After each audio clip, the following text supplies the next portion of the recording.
주옵소서. 주 예수 그리스도의 이름으로 감사하며 기도드립니다. 아멘.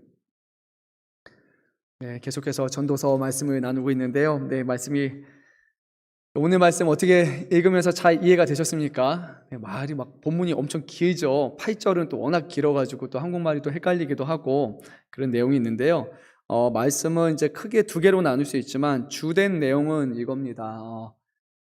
혼자 된 사람의 어떤 외로움. 이게 혼자가 되기를 자처했을 수도 있고 아니면 여러 가지 문제로 인해서 혼자 되는 그런 사람들도 있을 겁니다. 아니면 자기가 의도적으로 나는 그냥 평생 혼자로 살겠다라는 그런 사람도 있을 겁니다. 그래서 그 가운데서 솔로몬 이 지혜자가 사람들의 인생을 보면서 내린 결과가 혼자인 것보다는 여럿인 것이 더 낫다라는 그런 결론을 내리게 됩니다. 그래서 그 내용을 가지고 우리가 조금 함께 살펴보면 좋을 것 같습니다.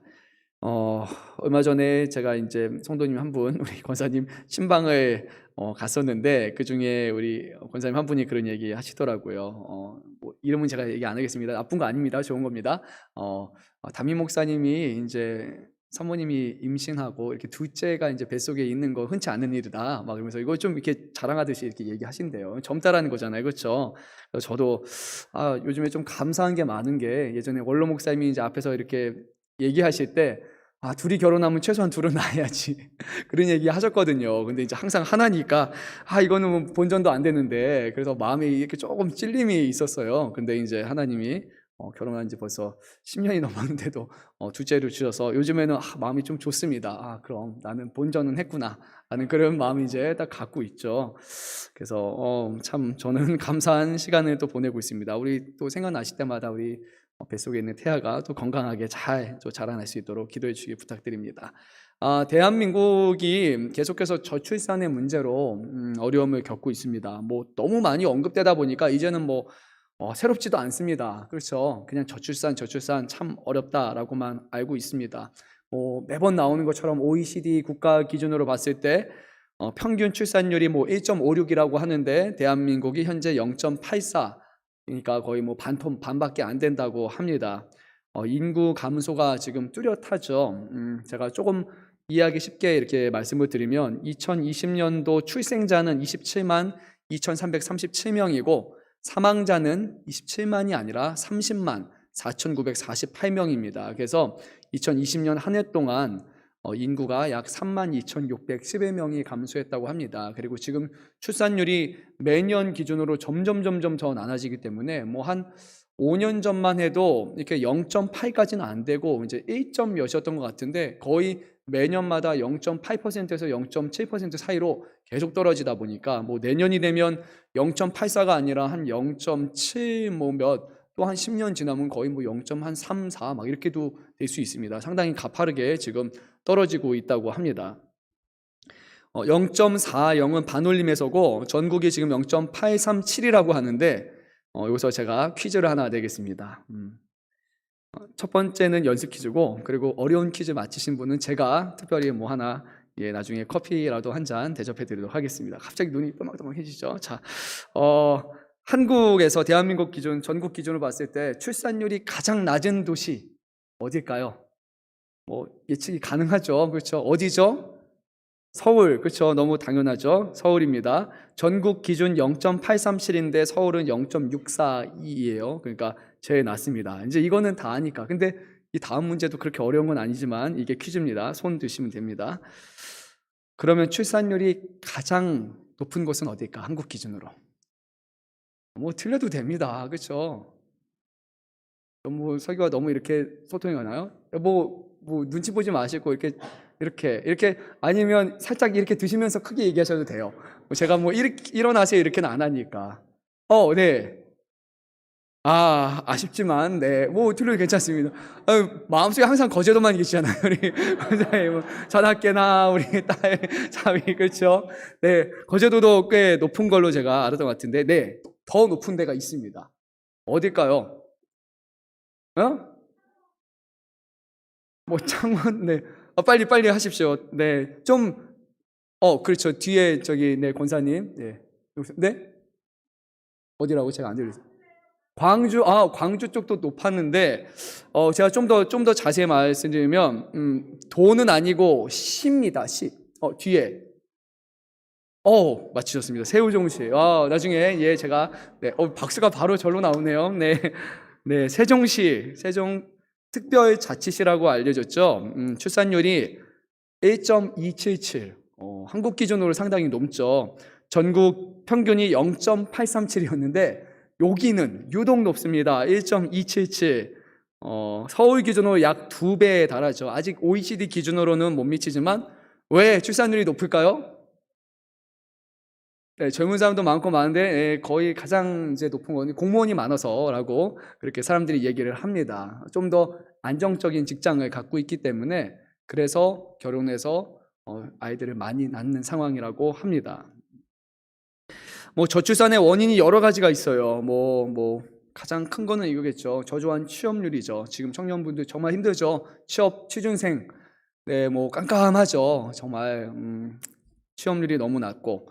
그리고 또 문제가 있죠. 부동산 가격이 워낙 높다 보니까 이제는 서울에서 젊은 분들이 집을 이제 소유하는 거는 정말 거의 불가능에 가까울 정도로, 네, 그게 현실입니다. 너무 힘듭니다. 그리고 아이를 키우는 환경도 너무 어렵습니다. 교육비, 식비, 문화생활들, 아이 한 명 낳으면 이제는 손해고 정말 바보라고 누가 얘기할 정도로, 정말 안 낳는 게 현명한 거라고 지금 요즘에 그렇게 다 학자들이 얘기할 정도로 정말 어렵습니다. 그리고 이제 특히 여성분 같은 경우는 아이를 낳았는데 이제 일하고 이제 양육하는 게 같이 쉽지 않다 보니까 그렇게 되고, 또 이제 결혼 취업률이 취업률이 낮아지게 되고 결혼 연령이 점점 높아지다 보니까 결혼을 하는 이제 연령층이 나이가 고령화가 돼서 생리적인 현상으로 인해서 또 이제 아이를 잘 많이 못 갖는다고 합니다. 그리고 이제 가장 큰 것 중에 하나는 마지막이죠. 가치관의 변화가 일어났는데 왜 자녀를 낳아야 됩니까? 왜 우리가 우리의 인생을 이 자녀를 위해서 그렇게 수고하면서 살아야 됩니까? 라는 그런 가치관의 변화가 이제 일어났습니다. 보니까요, 조금 이제, 통계 보는 게 재밌습니다. 그래서, 이거 설교를 해야 되는데 너무 통계를 하는 것 같은데, 네. 결혼한 여성을 기준으로 해서 15세에 아이를 낳은지 모르겠지만 그렇게 잡혀 있습니다. 15세에서 49세 기준으로 보게 되면 지금 현재, 결혼한 분들은 자녀가 없는 분, 무자녀는 14.5%라고 합니다. 그리고 나머지는 약 85.5%는 다 자녀가 있습니다. 49세까지는. 그래서 아주 자녀가 없는 게 아니라 결혼을 하면 우선 출산을 지금 많이 하는 추세입니다. 결혼하신 분들은 정말 열심히 자녀를 낳고 있습니다. 한 명 가진 그 가정을 보니까 29.7%고, 두 명을 가진 가정이 높을까요, 낮을까요? 한 명이 높을까요? 두 명이 높을까요? 두 명이 더 높아요. 그래서 한 명은 29.7%, 두 명은 46.2%입니다. 생각 외로, 그렇죠. 한 명 낳아보니까 또 하나 더 낳자. 이렇게 해서 실제로는 두 명이 더 높습니다. 세 명 이상은 많지 않습니다. 9.6%. 그래서 우리 교회에 세 명 자녀 계신 분 볼 때마다 한번 이렇게 막 박수 쳐야 될 정도로 정말 얼마 안 됩니다. 9.6%. 근데 결혼한 분들은 거의 다 지금 자녀를 가지려고 합니다. 85.5%니까요. 근데 문제는 그거죠. 자녀를 갖기 싫어서가 아니라 결혼이 문제라는 거예요. 결혼하는 게 너무 힘들다 보니까 결혼 문제 때문에 자녀를 낳을 수 없는 상황, 그렇게 되는 겁니다. 이게 지금 한국의 현실이고, 그리고 이 문제가 좀 계속해서 좀 해결되지 않으면 우리 이제 앞으로의 자녀들, 또 대한민국을 이제 바쳐야 될 그런 우리 아이들이 점점 적어지기 때문에 나라가 참 힘들 거라고 그렇게 생각이 듭니다.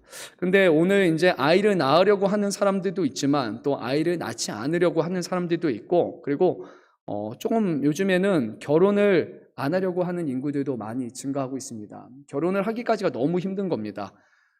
문턱이 많아요. 우선 취업을 해야 되고, 취업을 한 다음에 그냥 취업한다고 결혼할 수 있는 게 아니라 결혼 자금을 또 모아야 되다 보니까, 그래서 돈을 벌다 보니까 벌써 이미 나이가 너무 늦어버린 겁니다. 취업도 벌써 30대 막 넘어가고, 거기서 돈 모아서 이제 어느 정도 꾸릴 나이가 되면 이미 30대를 넘어가게 되고, 거기서 또 누구를 만나서 교제를 하면서 결혼을 하고 한다는 것 자체가 현실적으로 너무 이제 어려워지다 보니까 그냥 혼자 살자, 혼자 그냥 누릴 만큼 누리고 내가 하고 싶은 것만큼 하고 그렇게 살자라고 이렇게 점점 많이 얘기하는 것 같습니다. 언론에서도 그렇게 얘기하죠. 막 결혼한 사람들 맨날 이렇게 나와서 하는 거 보면 결혼 빨리 해라고 말하는 사람 하나도 없이, 그렇죠? 다 결혼은 최대한 늦게 하라고. 뭐 아니면 여자분들은 요즘에 결혼하면 여자가 손해다. 그러니까 여자가 뭐 막 일도 많이 해야 되니까 그러니까 결혼하지 말라라는 얘기들이 많이 나옵니다. 그러면 정말 결혼 안 하는 게 좋을까? 혼자 사는 게 정말 행복할까? 오늘 그 주제가 바로 오늘 말씀에서 전하는 이 지혜자가 우리에게 전하는 내용입니다. 8절 말씀을 보게 되면 한 남성이 언급이 됩니다. 근데 이 사람은 부양 가족이 전혀 없습니다. 지금 부인도 없고 자녀도 없습니다.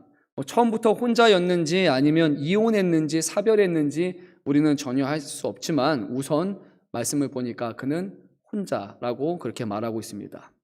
혼자다 보니까 이 사람이 모든 관심사는 열심히 일하는 거 있습니다. 그래도 열심히 일을 해서 뭔가 그것을 통해서 만족을 얻고 그리고 수고해서 뭐 결실을 얻고 아니면 어떤 사람들은 혼자 열심히 해서 돈 벌어서 집을 사고 아니면 뭐를 하고 나름 삶을 즐기고 싶어 하는 것 같습니다. 근데 이 사람은 또 다른 문제는 일의 노예는 됐는데 그렇다고 돈이 그렇게 많이 풍족하게 벌어들인 것도 아니고 그리고 지금 돈을 벌고 있는 것에 대해서 스스로 만족하지도 못하는 그런 삶을 살아가는 채 그냥 계속 열심히 일하면서 돈만 벌고 있는 겁니다.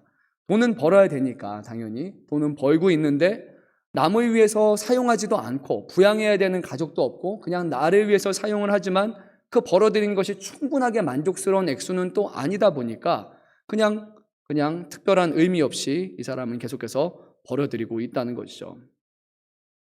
요즘에도 많은 사람들이 그냥 혼자 일하는 것 중에 이유 하나가 부양 가족이 없으면 지출이 적다 보니까 그럼 지출이 적어지면 아무래도 시간이 지나면 결국 집도 살 수 있을 것이고 많은 것들을 가꿀 수 있을 것이라고 그렇게 생각이 들지만 생각보다 그렇게 쉽게 혼자 한다고 해서 돈이 더 많이 벌고 많이 이렇게 갖출 수 있는 것 같지는 않습니다. 물론 조금 더 넉넉할 수는 있지만 이 남성의 문제를 보니까 열심히 벌어들였지만 충분히 만족할 만한 정도는 버리지 못했다고 합니다.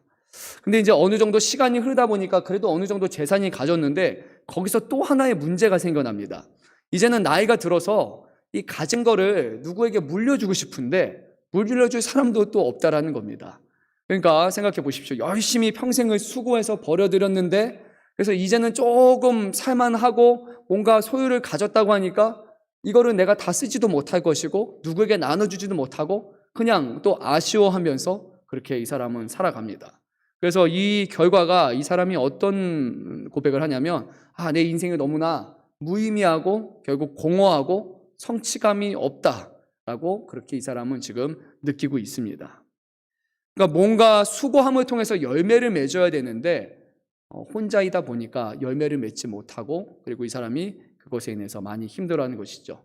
부와 물질의 소유 아니면 어떤 명예가 될 수도 있고 일하는 것으로 인해서든지 뭔가 열매를 남기고 싶어하는 것이 있지만 그럼에도 불구하고 이 사람은 그러지 못하고 자신의 인생을 또 한탄하게 됩니다. 그렇다고 뭐 혼자라고 해서 무조건 그게 다 힘들거나 그러지는 않을 겁니다. 그런데 그럼에도 불구하고 혼자였기 때문에 이 사람은 많이 외로워하고 나눌 수 없음을 한탄하고 있는 것을 보게 됩니다. 너무 좀 저는 개인적으로 이 말씀 보면서 좀 안타까운 생각이 많이 들었습니다. 이 사람의 관점을 잘 보면요, 돈을 버는 데 관심이 상당히 많습니다. 돈을 모아야 된다, 쓰는 거는 좀 덜 쓰면, 그러니까 부양가족이 없으면 지출이 적으니까 더 많이 모을 수 있을 것이다 라는 생각을 되게 많이 갖고 있는데, 그런데 실제로 돈을 버는 이유가 무엇일까요? 우리가 돈을 버는 이유가 더 많이 모으기 위해서 버는 겁니까? 아니면 번 것을 잘 쓰기 위해서입니까? 잘 쓰기 위해서라고 저는 생각이 들거든요. 돈을 열심히 벌었는데 평생 쓰지 않고 은행에 놔두시는 분 있습니까? 그럼 바보 같은 사람이잖아요. 그렇죠? 돈을 벌어서 뭔가 필요한 곳에 그리고 가치가 있는 곳에 우리는 쓰기 위해서 돈을 버는 것인데 이 사람은 정작 남을 위해서 쓰는 것을 해보질 않다 보니까 자녀를 위해서도 써보지도 않았고 또 형제도 없고 형제에게 쓸 돈도 없고 보니까 뭐 부모도 여기는 없는 것 같고 그냥 쓴다라는 개념을 잊어버린 채 벌기만 하는 겁니다. 그래서 이 사람은 번 것으로도 만족하지 못합니다. 그런데 돈이 적어도 되게 만족하시는 사람들이 있습니다. 꼭 돈을 많이 못 번다고 해서 불행한 인생은 아니잖아요. 우리 대한민국의 문제 중 하나가 뭐냐면 행복하지 않다라는 거잖아요.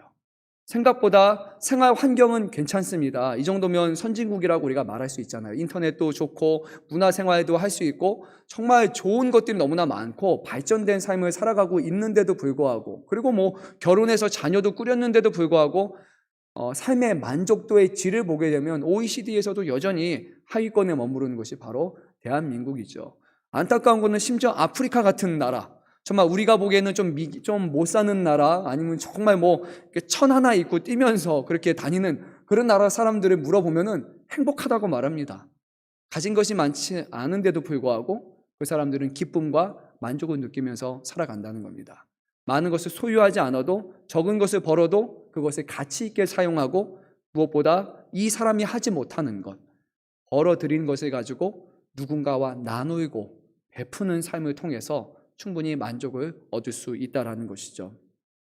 최근에 인터넷, 이게 유튜브를 보다 보면은 막 이렇게 그런 게 많이 뜨잖아요. 광고가 많이 뜨잖아요. 근데 제가 이름은 잘 기억하지 못하는데 어떤 광고였냐면 약간 국경 없는 의사회, 약간 이런 거였던 것 같아요. 혹시 보신 분 계십니까? 정확한 이름은 제가 생각이 나지 않는데, 의사로 이제 열심히 평생을 여기서 수고를 하다가, 근데 그분의 고백이 자기가 만족함을 느끼지 못했다는 거예요. 저는 광고 끝까지 다 들었습니다. 만족하지 못하고, 의사였는데 그렇게 이렇게 보람차게 일해보지는 못했는데, 내가 이 국경 없는 의사회에 들어가면서 진짜 나는 삶의 만족함을 누리고 있다. 거기는 돈을 벌기 위해서 하는 것이 아니라 보통 사람들이 갈 수 없는 곳을 갑니다. 전쟁 국가들, 그렇게 아주 위험한 곳이지만 이 의사들은 사람을 고치기 위해서 가는 것이기에 그런 거 상관없이 들어갈 수 있다고 합니다. 한 7년 정도 열심히 일을 했는데 그 어느 때보다 인생에 더 많은 기쁨과 만족함을 느낀다고 합니다. 거기 가서 돈을 벌어들이는 것 아닙니다. 그냥 봉사하고 수고하기 위해서 가는 것이지만, 거기서 한 사람 한 사람 사람들을 살리는 경험을 통해서 내가 무엇을 위해서 공부했고 무엇을 위해서 지금 수고하고 있는지 그 의미를 이 본인이 이제 비로소 느낀다고 합니다. 뭐 몇 가지 경우가 있는데, 특히 이제 분쟁 지역이나 그런 데 가다 보면 출산 연령대가 엄청 낮습니다. 우리가 생각하는 나이가 아니에요. 13세에서 15세가 출산 연령입니다. 지금 뭐 그렇죠. 아주 적죠. 중학교 뭐 이제 올라가는 그 나이에 아주 어린 애들이 출산을 하고, 그러다 보니까 조금만 문제가 생기면 이제 앞으로는 출산할 수 없기도 하고, 그리고 죽기도 하는 일들이 많이 발생을 하는데, 거기서 열심히 봉사 가서 자신이 갖고 있는 달란트를 사용해서 그 사람 한 사람 한 사람을 그냥 살리고 봉사하는 그 일을 통해서 아주 귀한 그런 기쁨을 누린다고 합니다. 삶에서 소유하는 것보다 더 중요한 것은 우리가 가진 것을 누구와 나누는 것입니다. 그것은 나눠본 사람만, 그리고 그렇게 나누는 마음을 가지는 사람만 할 수 있지, 가만히 있다고 해서 그런 것이 되지 않는 것 같습니다. 그래서 이 8절 말씀에서는 이 사람이 나누지 못하고 혼자 외롭게 사는 그런 모습이 비춰지지만, 이제 이어지는 말씀에서는 혼자가 아닌 다른 삶은 어떨까라고 오늘 말씀은 계속해서 이제 이어집니다. 우리가 9절 말씀을 한 목소리로 한번 읽도록 하겠습니다. 두 사람이 한 사람보다 나음은 그들이 수고함으로 좋은 상을 얻을 것임이라. 아멘. 두 사람이 같이 일하면 한 사람이 수고해서 얻는 것보다 더 좋은 것, 더 많은 것을 생산할 수 있다고 그렇게 말합니다. 그래서 우리도 옛 속담에 그런 게 있잖아요. 백지장도 맡으면 낫다라고. 한 사람이 벌어들이면 물론 그 모든 것이 나에게 돌아오겠지만, 한 사람이 성취할 수 있는 것, 한 사람이 이룰 수 있는 것은 한계가 있기 때문에, 그것이 아니라 두 사람이 협력해서 함께 일한다면 한 사람 한 사람이 하는 것보다 훨씬 더 많은 일들을 행할 수 있다라고 그렇게 말합니다. 우리가 잘 아는 대로 예수님의 제자들이 몇 명이 있었죠? 12명이 있었잖아요. 그렇죠? 물론 나중에 한 명이 죽었지만 꼭 다시 한 명의 수가 채워집니다. 왜 홀수가 아니고 짝수일까? 네, 말씀을 잘 보면요, 예수님의 제자는 혼자 가서 복음 전하지 않고 보통 2명씩 짝을 이뤄서 그렇게 다녔습니다. 말씀이 하나 있습니다. 잠시만요. 제가 그걸 찍어놨는데. 네, 마가복음 16장 12절 말씀을 보게 되면 예수님께서 이제 부활하신 후에 그 당시에 이렇게 두 명의 제자가 예수님이 이제 부활하신 후에 이제 걸어 다니던 두 제자가 있습니다. 16장 12절 말씀에 이렇게 됩니다. 그 후에 그들 중 두 사람이 걸어서 시골로 갈 때 예수께서 다른 모양으로 그들에게 나타나시니 13절에서 또 두 사람을 강조합니다. 두 사람이 가서 남은 제자들에게 알리었으되 역시 믿지 아니하리라. 그러니까 예수님이 두 사람에게 나타나셨는데, 그리고 두 사람 중에 한 명이 가서 다른 사람에게 전한 것이 아니라 다른 제자들의 만날 때도 몇 명이 가서 전합니까? 두 명이 가서 전합니다. 예수님은 사역을 하실 때 그 전에도 제자들에게 두 명씩 다니면서 함께 사역을 하고 함께 복음을 전하는 일을 하라고 말씀하셨습니다. 한 명과 두 명은 그냥 1 더하기 1인 것 같지만 아주 큰 차이를 불러일으킵니다. 내가 혼자 가서 전도한다고 생각해 보십시오. 마음이 괜히 부담스럽잖아요. 이렇게 사람 눈치만 보고 있습니다. 지나가는 사람, 저 사람한테 가서 이야기하면 좋을까? 저 사람한테 하면 괜찮을까? 이렇습니다. 그런데 옆에 한 사람이 딱 같이 서는 순간 왠지 마음이 되게 편안해집니다. 그렇지 않아요? 전도 안 해봐서, 그렇죠? 전도 해보신 분은 느낄 겁니다. 한 명일 때와 두 명일 때는 완전 다릅니다. 왜냐하면 우리는 두 명이고 저 사람은 한 명이거든요. 그래서 뭔가 힘이 있습니다. 가서 얘기할 때 나 한마디 할 때 옆에서 거들어주고 이 사람한테 얘기하다 보면은 말하는 것도 쉽고 그 사람도 분명히 이렇게 딸려서 이렇게 오는 것처럼 느껴집니다. 그런데 나는 혼자인데 그 사람이 혼자거나 내가 혼자인데 상대방이 두 명이면 복음 전하기 정말 쉽지 않습니다. 지금 셀 리더분들 계시잖아요. 그렇죠? 셀에서 인턴분들, 셀 리더 두 분이 아주 이렇게 잘 궁합이 맞아가지고 협력해서 그렇게 셀을 이끌어 나가는 그런 셀 있을 겁니다. 아주 든든하죠. 혼자 셀 리더 혼자서 셀원들 다 챙기려면 정말 죽을 맛입니다. 정말 힘듭니다. 그런데 옆에 인턴 한 명 또는 인턴과 셀 리더 둘이 같이 딱 붙어 있으면 하는 일이 너무 수월합니다. 셀 모임도요, 우선 기본적으로 두 명이 있잖아요. 그러니까 마음이 편합니다. 근데 리더 혼자서 움직이면요 너무 힘듭니다. 인턴 챙기느라 또 누구 챙기느라 이렇게 하다 보면 지치고 금방 실족합니다. 두 명이 있는 것은 생각보다 하나님의 일을 하는 데 있어서 우리에게 아주 큰 차이를 불러일으킵니다. 근데 그뿐만이 아니라 하는 일이 더 많은 것만이 아니라 두 사람이 더 중요한 순간은 바로 이런 순간입니다. 우리가 10절 말씀 한번 읽어보도록 하겠습니다. 혹시 그들이 넘어지면 하나가 그 동물을 붙들어 일으켜니와 홀로 있어 넘어지고 붙들어 일으킬 자가 없는 자니 화가 있느니라. 그동안에는 잘 몰랐습니다. 둘이 때가 얼마나 좋았는지. 그런데 문제가 생기니까 나에게 몸이 안 좋거나 아니면 건강 문제, 아니면 돈적인 문제, 사람과의 관계, 아니면 신앙적인 문제, 영적인 문제, 뭐가 됐든지 간에 어려움에 봉착하는 순간 이제 한 사람이 더 있다는 것이 얼마나 큰 건지, 얼마나 못된 건지 이제 느껴지기 시작을 합니다. 한 사람이 넘어졌는데 혼자 일어서지 못하는 상황입니다. 그런데 다른 사람이 손을 건네줘서 잡아서 일으키는 순간 다시 일어날 수 있습니다. 영적인 침체, 영적인 어려움을 겪으신 분들은 아마 뼈저리게 느껴질 겁니다.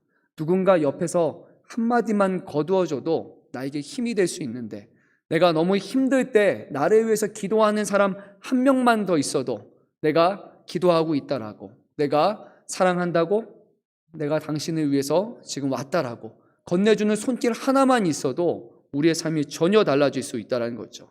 그런데 혼자 된 사람은 그것을 경험하지 못합니다. 나는 넘어졌는데 지금 누군가가 나를 도와줄 사람 없이 그냥 외롭게 힘겹게 혼자 힘으로 일어날 때까지 또 넘어진 상태로 가야 된다는 겁니다. 저 이런 얘기하면 저도 이제 부모님이 계시다 보니까 조심스럽긴 하지만 저도 몇 번 얘기했을 겁니다. 제 유학 생활하면서 가장 힘들었던 시간이 언제냐라고 하면 아픈 거죠. 아픈 게 제일 서럽고 힘듭니다. 이제 가족이 같이 있으면 누가 아프면 돌봐줄 사람이 있잖아요. 정말 감사하게 여겨야 됩니다. 남편, 아내 두 분, 한 분이 있으면 너무나 감사해야 되고, 부모와 자식 두 사람만 있어도 한 사람이 한 사람을 돌봐줄 수가 있습니다. 그런데 유학생활 하면 혼자니까 혼자 아프면 아무도 챙겨주질 않습니다. 아픈데 약을 구하러 가야 되는데 약을 대신 주는 사람이 없습니다. 그리고 뭐 우리가 편하게 가서 약을 구할 수 있는 것도 아니고 우리가 응급실에 가서 약을 타든지 아니면 아픈 중에도 간신히 일어나서 차를 몰고 그래도 약국에 가서 혼자가 사와야 되는데 뭐 미국 같은 데는 걸어서 갈 수 있는 데가 없고 아무리 가까운 그런 마켓, 슈퍼마켓 이런 데도 차 타고 최소한 10분에서 20분은 가야지 어디 가서 물건을 사올 수 있다 보니까 정말 혼자가 되면 너무 힘들죠. 저도 한 번에 힘들었을 때는 너무 열이 많이 나고 몸이 완전히 이제 몸살이 심해가지고 그때 아픈데 또 먹어야지 몸이 회복이 되잖아요. 그래서 아마 청년분한테는 한번 제가 말씀드렸을 겁니다. 예전에 이제 미국에 살았을 때 너무 아픈데 또 아픈데 배는 고프고 그래가지고 침대에서 일어날 수는 없고 그래서 한 번은 제가 이게 침대에서 요 정도 높이가 되는데 굴러서 탁 내려왔어요. 탁 떨어지고 저기 좀 멀어요. 한 여기서 여기까지 좀 넘는데 거기 집을 끝에서 끝에까지 가야 되는데 몸이 너무 힘드니까 일어날 수가 없으니까 정말 조용히 굴러서 이렇게 말하면 좀 웃기지만 그때는 정말 간절했어요. 굴러서 주방까지 굴러서 가서 간신히 붙잡고 일으켜가지고 냉장고 열어가지고 필요한 거 하나 먹고 또 잠깐 쉬다가 다시 굴러서 침대까지 이렇게 지금이야 이제 웃으면서 얘기할 수 있지만 제가 보면서 너무 웃겼거든요. 그렇게 해서 이제 다시 돌아갔던 경험이 있죠. 한 끼 먹고 자 이제 또 한 끼 먹어야 되잖아요. 그럼 또 침대에서 또 굴러서 내려오고 그러면 가고 몸이 나아야 되는데 도움을 구할 데도 없고 그러다 보니까 혼자서 그런 생활 이거 얘기하기 좀 조심스럽긴 하지만 부모님이 들으면 좀 마음이 안 좋잖아요. 그렇죠? 그런데 그때 참 혼자 있는 게 서럽고 참 힘들다라는 그런 생각을 했습니다. 옆에 누군가가 지켜주는 거, 옆에 힘들 때 손 한번 해주는 거 그것이 우리에게 아주 큰 위로와 이렇게 될 수 있다라는 것이죠. 또 13절에서는 이렇게 말합니다. 두 사람이 있을 때는 서로에게 따뜻함을 전해줄 수 있다고 말합니다. 이거는 원래는 여행을 맥락으로 하는 겁니다. 여긴 뭐 남자 여자가 부둥켜 안고 있는 그런 게 아니라 여행을 하게 될 때 이제 이 중동 같은 경우는 일교차가 워낙 심하다 보니까 밤이 되면 너무나 춥습니다. 근데 남자 두 명이 서로 안고 있지 않고 옆에만 살짝 붙어 있어도 그 온기가 느껴져서 훨씬 따뜻하게 보낼 수 있습니다. 그런데 혼자면 많이 춥고 외롭습니다. 저도 이제 우리 요즘에 샤로니하고 같이 저희 거실에서 많이 자는데 혼자 잘 때랑 또 이제 바로 옆에 붙어 있는 거, 뭐 아니면 손만 살짝 대고 있는 거랑 완전 다릅니다. 따뜻하고 그리고 사람이 온기를 느끼면 마음도 되게 따뜻하게 여겨지고 이 안에 이렇게 조금 힘들지만 그래도 기쁨이 있죠. 오늘 말씀에서는 바로 두 사람이 함께 누웠을 때, 함께 했을 때는 서로가 온기를 느낄 수 있다라고 말합니다. 우리 이제 12절 말씀을 한 목소리로 읽도록 하겠습니다. 한 사람이면 패하겠거니와 두 사람이면 맞설 수 있나니 세 겹줄은 쉽게 끊어지지 아니하느니라. 너무나 유명한 말씀이죠. 한 사람이면 맞서 싸우지 못하지만 두 사람이면은 우리가 맞설 수 있고 거기다가 더해서 하나가 더해지게 되면 세 겹줄이 된다라면 정말 쉽게 끊어지지 않고 그리고 쉽게 망가지지 않게 된다는 거죠. 셋이 그렇게 될 텐데 만약에 네 겹줄이라면 어떻겠습니까? 다섯 겹줄이라면 어떻겠습니까? 10사람, 20사람 모여 있으면 어떻겠습니까? 더 견고하고 서로의 어려움 가운데서 그것이 이겨낼 수 있게 되는 거죠. 그래서 교회 안에서 우리가 공동체로 모인다는 것은 상당히 중요합니다. 혼자 신앙생활 하시는 분들이 있잖아요. 혼자 하나님과의 인격적인 만남, 신앙적인 건 개인적인 거라고 생각하시는 분들 처음에는 괜찮을지 모르지만 정말 영적으로 힘든 순간이 오면 혼자 일어서지를 못합니다. 그럴 때 한 사람이 옆에 도와주면 일어설 수 있고 두 사람이 옆에 있으면 일어서는 것만이 아니라 완전히 회복을 할 수가 있고 세 사람이 옆에 있게 되면 우리의 믿음이 더욱더 성장할 수 있고 네 사람, 다섯 사람이 있어서 하나의 셀을 이루고 하나의 공동체를 이루다면 거기서 앞을 향해 달려갈 수 있는 힘을 얻을 수 있다는 겁니다. 그래서 교회는 주님께서는 한 사람 한 사람 구원받는 것으로 말씀하지 않고 몸된 교회를 세우는 것을 중요하게 말씀하셨습니다. 두세 사람이 모이는 곳에 주님도 함께 하시고 모이는 것을 기뻐하십니다. 그래서 우리 교회 안에서도 소그룹들이 있고 여러 가지 청년들은 조가 있는데 그거를 별거 아닌 것처럼 여기서는 안 됩니다. 가장 힘든 순간에 이 조원들이 우리 세런들이 서로에게 의지할 수 있는 때가 되고 그들이 언제든지 우리를 위해서 기도하고 또 함께 한다라는 것, 그것만으로도 우리가 위로를 얻고 힘을 얻을 수 있다라는 겁니다. 교회는 정말 그 부분이 중요합니다. 함께 나누고 함께 교류하는 그런 공동체가 되어야 됩니다. 점점 이제 결혼이 힘들어지다 보니까 아마 모르겠어요. 여기는 청년분들 중에서도 결혼 안 하고 이제 사는 분들 많이 있을 겁니다. 생각보다 많이 있을 거예요. 이제는 그게 당연한 것처럼 여겨지는 그런 시대가 됐습니다.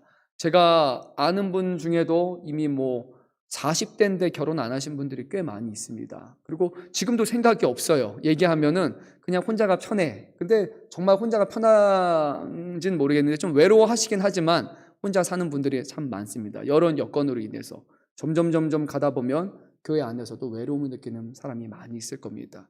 그때 교회가 혼자인 사람, 또 외로움을 겪는 사람에게 손을 건네주고 또 함께하지 않는다면 우리는 주님이 말씀하신 것처럼 서로가 사랑하라는 그 말씀을 시행하지 않는 걸 수도 있습니다. 이거는 결혼하지 않은 사람만을 의미하는 것이 아니라 교회 안에는 부모가 나오지 않고 혼자 신앙생활하는 분들도 있고, 그리고 남편이 나오지 않고 자기 혼자만 나오는 사람들, 아무도 없이 그냥 한 명만 신앙생활하는 분들이 많이 있습니다. 그것이 당연한 것처럼 여겨서도 안 되고, 그분들에 대해서 혼자 신앙생활 잘 하고 있으니까 그동안 20년, 30년 신앙생활 잘 하셨으니까 아무 문제 없겠지라고 여기면서 그냥 괜찮을 거야 라고 하는 것도 옳지 않습니다. 어느 사람이 혼자서 완전하게 신앙생활 할 수 있습니까? 어떤 사람이 혼자서 이 세상을 아무런 어려움 없이 끝까지 이겨낼 수 있습니까? 사람은 늘 누군가의 도움을 필요로 합니다. 다만 우리가 그것을 쉽게 말하지 못하는 것이 문제입니다. 도와달라 요청하는 것이 쉽지 않기 때문에 먼저 다가가야 되는 것이죠. 교회는 그렇게 한 사람, 두 사람이 모여서 함께 될 때 하나님의 교회를 이루고 또 하나님의 사역을 우리가 하나둘씩 감당할 수 있다라고 오늘 성경이 말씀하고 있습니다. 혼자보다는 몇이 낫다고요? 둘이 낫고, 둘보다는 몇이 낫다?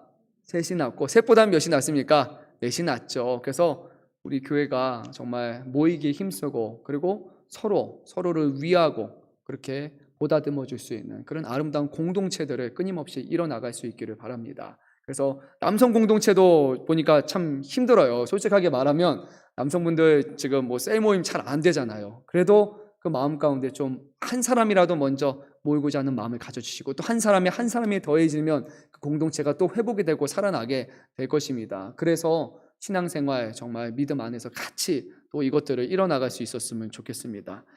이어지는 말씀인데요, 이제 13절에서 16절 말씀은 좀 짤막하게 말하면 이런 겁니다.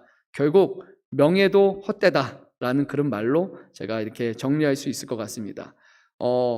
말씀에서는 두 사람이 등장하는데, 한 사람은 젊은 지혜로운 사람, 그리고 또 한 사람은 이미 나이가 많은데 아둔한 왕이 있습니다. 이 왕은 이미 왕이기 때문에 가진 것이 많고, 젊은 사람은 아직 가진 것은 없지만 이제 그 사람은 언제든지 왕이 될 수 있는 그런 지혜와 총명을 가진 사람입니다. 그리고 결국 이 젊은 사람도 이제 왕이 됩니다. 젊은 사람이 왕이 돼서 많은 사람들에게 관심을 받고, 저 사람들이 젊으니까 지혜로우니까 잘하고 있구나 라고 칭송도 받습니다. 그런데 말씀해 보게 되면 이제 한 가지 반전이 일어나기 시작을 합니다. 우리가 16절 말씀을 읽도록 하겠습니다. 그의 치리를 받는 모든 백성들은 무수하였을지라도 후에 오는 자들은 그를 기뻐하지 아니하리니 이것도 헛되어 바람을 잡는 것이로다. 아멘. 그러니까요, 이 젊은 왕이 사람들에게 관심을 받고 사랑과 이쁨을 많이 받습니다. 그런데 언제든지 다른 사람이 올 때 이 젊은 사람을 좋아하지 않을 수도 있다는 겁니다. 그러니까 모든 사람들에게 사랑받고 모든 사람들에게 이쁨 받는 사람이 없다라는 것입니다. 그런데 많은 사람들은 자꾸만 다른 사람의 관심과 그리고 다른 사람들을 통해서 뭔가 이렇게 내가 존중받고 그리고 높임받고 인정받으려는 욕구가 아주 크잖아요. 그런데 오늘 말씀에서는 그것은 결국 헛되고 바람 잡는 것과 같다라는 겁니다. 사람이 사람을 통해서 인정받으려는 것, 저 사람 맞춰주고 저 사람 맞춰주고 저 사람 맞춰주고 저 사람 맞춰주다 보면 이 사람과 이 사람이 다르고 이 사람과 이 사람이 싸우면 이제는 누구를 맞춰야 되는 겁니까? 그런 곤란한 상황을 우리가 많이 겪잖아요. 친구여서 이 친구가 다른 친구하고 싸워서 이 친구 편을 들어줬는데 어느 날 이 친구가 이 친구하고 아주 좋은 친구가 돼서 갑자기 저를 막 욕할 수 있는 겁니다. 그렇죠? 그렇게 되면 이 사람도 친구가 아니고 저 사람도 친구가 아니고 순식간에 이상한 사람이 되는 일들이 비일비재하게 인간사에서 많이 발생하지 않습니까? 정말 좋은 마음을 가지고 거들어줬는데도 불구하고 도와줬는데도 불구하고 그렇게 될 수 있다는 겁니다. 그거는 그냥 사람이 그렇습니다. 사람의 마음이 그렇습니다. 변하기도 하고 모든 사람에게 늘 동일하게 그렇게 하지 않는 것이 사람의 마음입니다. 그래서 솔로몬이 말하는 것은 이것입니다. 우리의 인간의 정체성, 이것은 다른 사람들의 인정받는 것 또는 명성, 명예, 그런 인기 이런 것을 통해서 우리의 정체성을 발견하는 것은 어리석고 헛된 일이다. 우리는 누구 안에서 누구를 통해서 정체성을 확립해야 됩니까? 바로 하나님 안에서 하나님에 대한 우리의 가치를 발견하고 그리스도 안에서 우리가 본질적으로 어떤 사람인지를 발견하는 것, 그것이 중요하다고 오늘 말씀을 끝을 맺는 것입니다. 사람을 만족시키는 것이 아니라 누구를 만족시킵니까? 하나님을 만족시키는 것, 그것이 우리가 살아가야 되는 것이죠. 왜냐하면 하나님은 변덕스럽게 변하시는 하나님이 아니라 어제나 오늘이나 영원토록 동일하신 하나님이시기 때문에 우리를 향한 하나님의 마음은 결코 변하지 아니하시기 때문에 우리가 하나님을 믿고 하나님 안에서 정체성과 우리의 삶의 의미를 발견한다면 우리는 죽을 때까지도 영원토록 우리를 사랑하고 우리를 위해서 함께 하시는 한 분이 꼭 있다라는 것을 우리는 믿을 수 있다라는 겁니다. 외로움 가운데 계시는 분들이 있습니까? 사람들과의 관계 속에서 홀로 된 것처럼 느껴지고 그리고 아웅바둥 내 힘으로 또 사람들과 관계 맺어서 이런 관계를 통해서 또 회복받고 거기서 인정받고 사랑받아서 그 아픔과 그 외로움을 견뎌내라는 분이 계십니까? 그러면 사람에게 의지하기보다는 먼저 우리는 하나님께 의지하고 하나님 안에서 참된 의미를 발견할 수 있기를 바랍니다. 하나님 안에서 우리의 정체성이 명확해진다면 우리는 남에게 사랑을 받기 위해서 힘쓰게 살아가는 사람이 아니라 받은 사랑을 나눠줄 수 있는 사람이 되기 때문입니다. 다른 사람이 나에게 오지 않아도 내가 그 사람에게 먼저 다가갈 수 있는 사람으로 변화될 수 있는 것, 그것은 그리스도의 사랑이 우리 안에 샘솟을 때만 그렇게 가능합니다. 한 가지만 더 말씀드리면 제가 예전에 저는 이제 목사님 아들이다 보니까 목사님 아들이 교회에서 잘하는 거 하나 있습니다. 뭘까요? 인사 잘합니다. 목사님 아들은 인사 잘해요. 왜냐면 어릴 때부터 옆에 있으면서 인사 같이 하는 걸 이렇게 배웁니다. 아버지 가면 누가 오시면 인사해라. 네, 인사합니다. 그래서 형님들 볼 때마다 인사합니다. 그렇죠? 인사 잘하지 않습니까? 웬만해서는. 목사님 아들은 평생을 인사하기 때문에 인사 잘합니다. 그런데 모두 다 인사 잘하지는 않습니다. 그래서 저도 이제 힘들었던 것이 뭐냐면 이제 우리 중고등부 뭐 저기 어디죠? 유초동부 맡고 또 거기서 이제 젊은 교사분들도 만나게 되고 청년부도 만나게 되고 이런 말하면 꼰대일 수 있지만 제가 이걸 원하는 게 아니라 이제 아무래도 젊은 세대분들은 예전처럼 그렇게 인사를 잘 하지 않습니다. 우리는 그렇게 이제 배우질 않으니까요. 또 내가 이제 좋아하는 사람인데도 왠지 가서 인사하기 좀 머뭇거리기도 하고 뭐 그래서 이제 그런 부분이 세대 차이가 분명히 발생하기도 하는 것 같습니다. 저도 처음에 이런 생각이 들었어요. 아니 그래도 나는 좀 나이가 있는데 저분은 이제 20살 그리고 저는 한 35살. 근데 뭐 이제 제가 항상 가서 인사를 해야 되니까 그래도 좀 마음속으로 그런 마음이 있는 거예요. 그래서 어느 날 이제 기도하던 중에 하나님, 이게 솔직히 그렇게 큰 문제가 아닌데 저도 너무 그렇게 되는 거 아닙니까? 누구의 인사를 받거나 또 막 그렇게 해야지 당연한 것처럼 여기는 것 자체가 이상한 것 같습니다. 그래서 기도하던 중에 주님이 마음을 주셨습니다. 먼저 인사하는 사람이 잘하는 사람이다. 먼저 인사를 하는 사람이 사랑을 아는 사람이다 라는 말씀을 저에게 주셨어요. 그래서 이제는 누가 와서 인사하는 것을 받기보다는 내가 저 사람이 좋으니까 내가 다가가고 싶으니까 먼저 내가 가서 인사하면 되는 거지.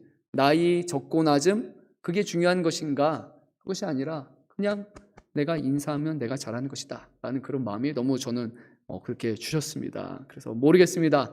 우리 청년분들과 어려분들 간에 혹시라도 이 인사 문제로 인해서 뭐 그런 것이 있다면 그게 뭐 무슨 자존심이 있고 뭐가 되겠습니까? 그렇죠? 그냥 내가 먼저 하면 되는 거잖아요. 내가 먼저 인사하면 내가 좋은 거잖아요. 받는 것보다 내가 하면 먼저 다가갈 수 있으니까 훨씬 좋은 거잖아요. 그래서 뭐 그런 것들이 우리 안에서 조금 더 이렇게 잘 이루어지면 저는 좋을 것 같습니다. 네.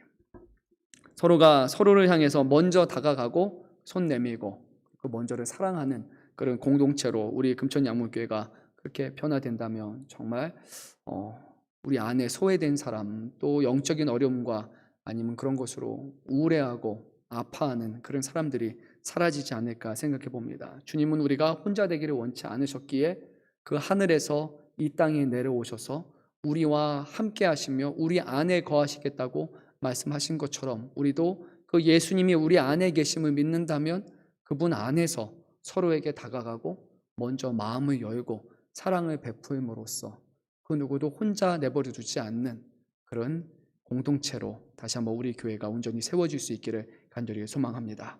나부터 열심히 하면 됩니다.